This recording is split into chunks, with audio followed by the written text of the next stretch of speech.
பெருமகனாருடைய பட திறப்பு விழா புரத சிவனேசு திறப்பு விழா செய்தது உண்மையிலேயே ஏழை மாவட்டம்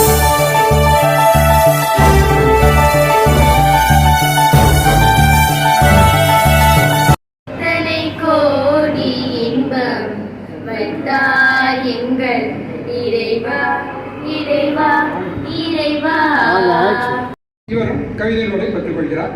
நூல் குறித்த மதிப்புரையை திரு உதயபுரம் பொதுச் செயலாளர் அவர்கள் வழங்க உள்ளார்.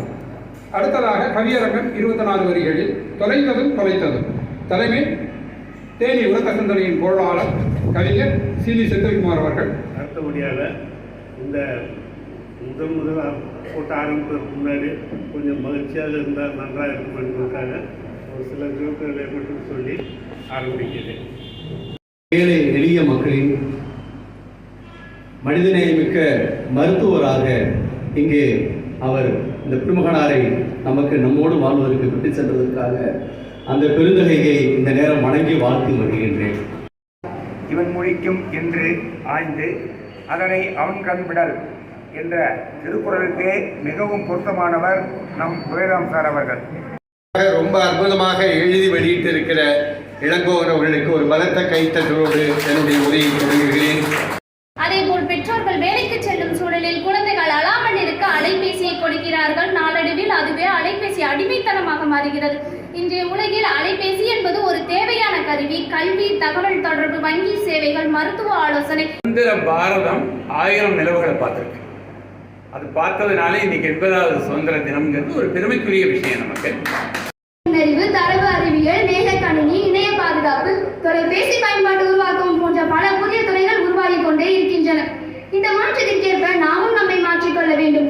டாக்டர் APJ அப்துல் கலாம் ஐயா கூறியுள்ளார், கனவு என்பது தூக்கத்தில் வருவதல்ல, கனவு என்பது தூக்கத்தில் வருவதல்ல. 839 பேருக்கு ஒரு போலீஸ். யோசிச்சு பார்த்தீங்கன்னா இந்த ஒட்டுமொத்த மக்களும் தப்பு பண்ண ஆரம்பிச்சாங்கன்னா அந்த போலீஸால ஒண்ணுமே பண்ண முடியாது. நான் எதுவும் அரசியல் பேசவில்லை, நான் எதுவும் தவறாக பேசவில்லை. சற்று சிந்தித்து பாருங்கள்.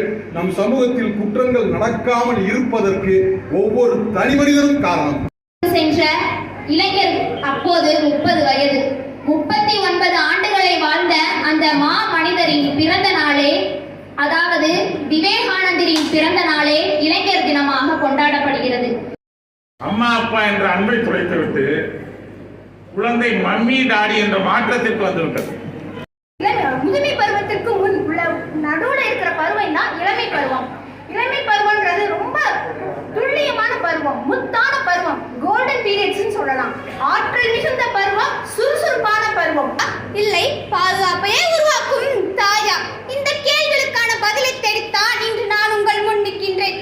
பெண்ணியம் பெண்ணியம் என்ற வார்த்தையை கேட்டவுடன் இங்கு பலர் அது ஆண்களுக்கு எதிரான குறை என்று நினைக்கின்றார். உள்ள வளங்களை பண்பாட்டோடு பகிராமல் நாம் மட்டுமே இந்தியர் என்ற இந்த தமிழர் மட்டுமே இந்தியர் என்கின்ற கனிம வளங்களை தொலைத்தோம். அறுவடை எதிர்பார்த்து கொண்டு வாழ்ந்திருக்கிறோம். சகிப்புத்தன்மை ஒரு சூழ்நிலையை கையாளுவதில் மனிதன் இன்று மிகவும் தடுமாறி கொண்டிருக்கிறான். அவங்க அப்பா அம்மாட்டு வர்றாங்க, வந்து உடனே அவனுக்கு ஒரு டீ கொடுக்குறாங்க, அதெல்லாம் பண்ணுறாங்க. என்னப்பா எப்படி இருந்துச்சு இன்னைக்கு ஃபங்க்ஷன், என்ன நடந்துச்சு? அது ஃபங்க்ஷன் எல்லாம் நடந்துச்சு. கெஸ்ட்லாம் வந்து அட்வைஸாக சொன்னாங்க, எரிச்சலாக இருந்துச்சு.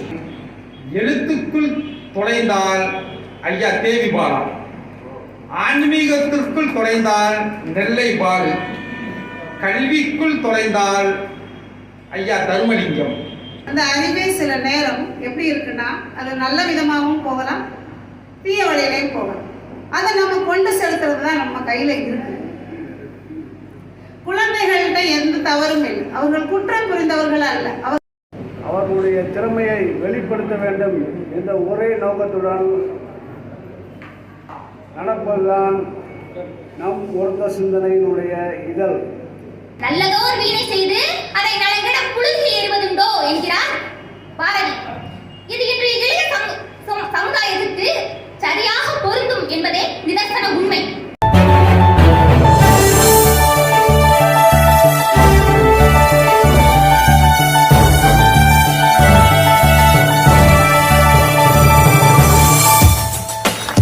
இந்த உரத்த சிந்தனை நிகழ்வுகளை நான் எப்பொழுதுமே தட்டி கழித்ததில்லை. இந்த நிகழ்வுக்கு வருகின்ற பொழுதெல்லாம் உண்மையிலே மனது மிகவும் மகிழ்ச்சிகரமாக இருக்கிறது. ஏழை எளிய மக்களின் மனிதநேயமிக்க மருத்துவராக இங்கே அவர் இந்த திருமகனாரை நமக்கு நம்மோடு வாழ்வதற்கு விட்டு சென்றதற்காக அந்த பெருந்தகையை இந்த நேரம் வணங்கி வாழ்த்து வருகின்றேன்.